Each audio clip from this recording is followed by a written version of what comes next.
안녕하세요. 장학사TV 운영자입니다. 본 채널은 교육과 관련된 진로를 준비하고 있는 예비교사, 교육청 소속 공무원 응시수험생, 초임교사, 그 밖에 교육에 관해 관심이 있는 분들 위해 마련한 공간입니다. 오늘은 첫 번째 시간으로 학교 교육과 교육행정이라는 주제를 가지고 말씀을 드리도록 하겠습니다.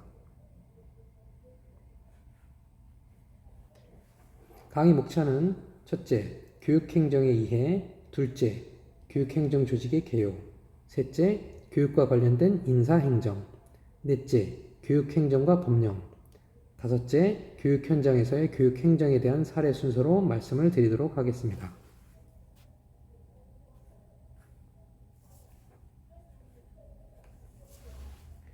자, 행정이란 무엇일까요? 국가 권력 차원으로 말씀을 드리겠습니다. 학창시절에 3권 분립에 대한 이야기를 들어보셨을 것입니다. 3권에는 입법권, 사법권, 행정권이 있습니다. 입법권은 국회에서 주로 담당을 하고 있고 사법권은 법원에서 담당을 하고 있습니다. 행정권은 정부기관 및 지방자치단체에서 담당을 하고 있습니다. 좁은 의미에서 행정이란 법 아래서 법의 규제를 받으면서 국가 목적 또는 공익을 실현하기 위해 행하는 능동적이고 적극적인 국가작용이라고 합니다. 한편 교육행정이란 교육에 관계되는 조직에서 교육 목표를 효과적으로 달성하기 위해 필요한 인적, 물적 요소를 조직 관리하는 제반 지원 활동이라고 할 수 있겠습니다. 교육행정 조직에 대해서는 지방자치법과 지방교육자치법을 비교하면서 설명을 드리겠습니다. 먼저 지방자치법에는 서울시와 같은 광역자치단체가 있으며 성남시나 용산구와 같은 기초자치단체가 있습니다. 또한 각 자치단체를 이끌어가는 시장, 도지사 등의 자치단체장이 있고 자치행정을 추진하기 위한 지방공무원이 있습니다. 지방교육자치법은 지방자치사무 중에서 교육, 과학, 기술, 체육, 그 밖에 학예에 관한 사무를 분리하여 독립적으로 관장하는 법률로 광역자치단체에 대응하는 시도교육청이 있으며 기초자치단체에 해당하는 교육지원청이 있으며 각 기관에 지방공무원이 근무하고 있습니다. 서울특별시 교육청의 사례를 통해 교육행정기관을 설명을 드리자면 보시는 화면과 같이 구성되어 있습니다.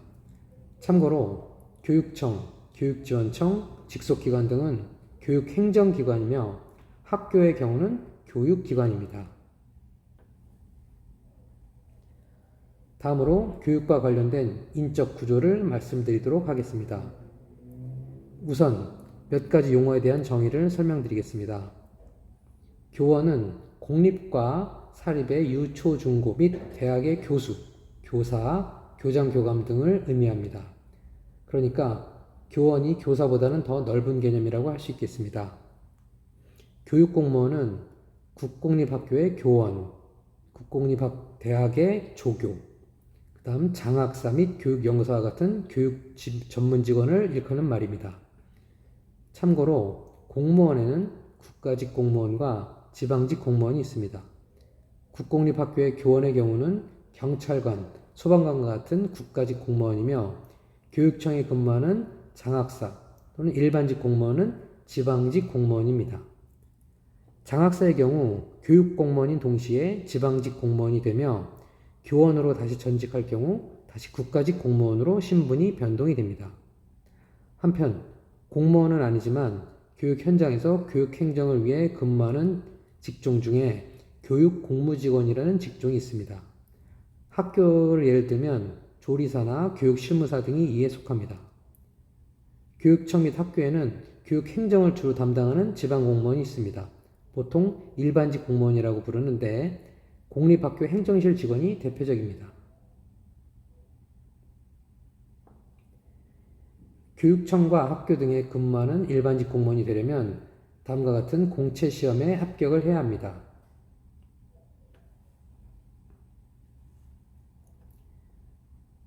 시험 과목은 2022년을 기준으로 다음과 같이 변경되었습니다.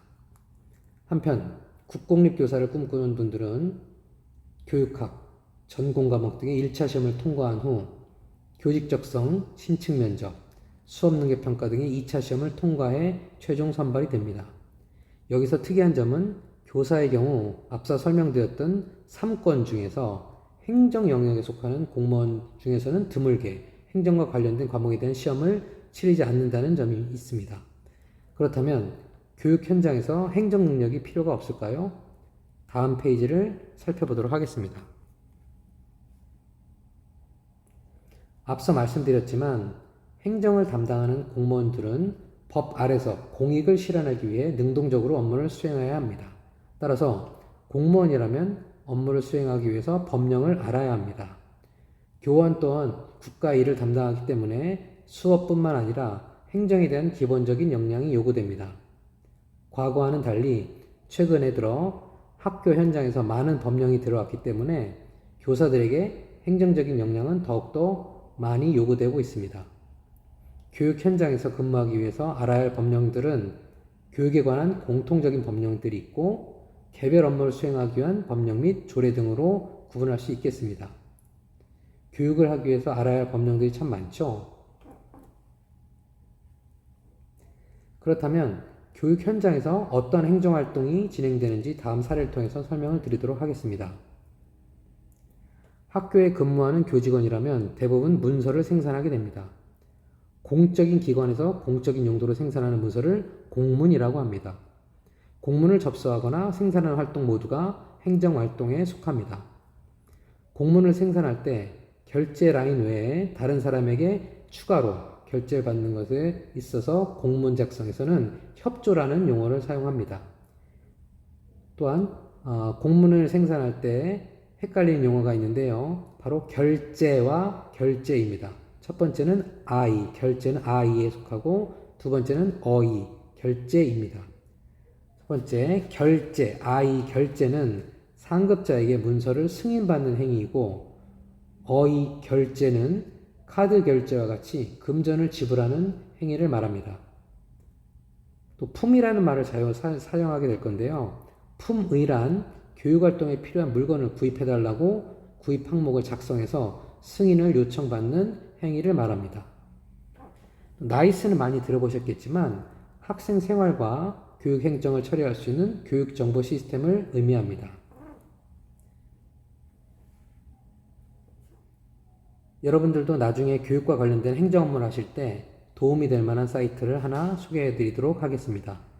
바로 국가법령정보센터라는 사이트로 법제처에서 운영을 하는 곳입니다. 이곳에서는 대한민국의 모든 법령과 조례, 규칙 등을 검색할 수 있으며 많은 공공기관과 기업체에서 활용하고 있습니다. 이상으로 학교 교육에서의 교육행정에 관해 말씀을 드렸습니다. 진로를 준비하시거나 교육 현장을 이해하시는데 조금이나마 도움이 되셨기를 바랍니다. 끝까지 들어주셔서 감사합니다.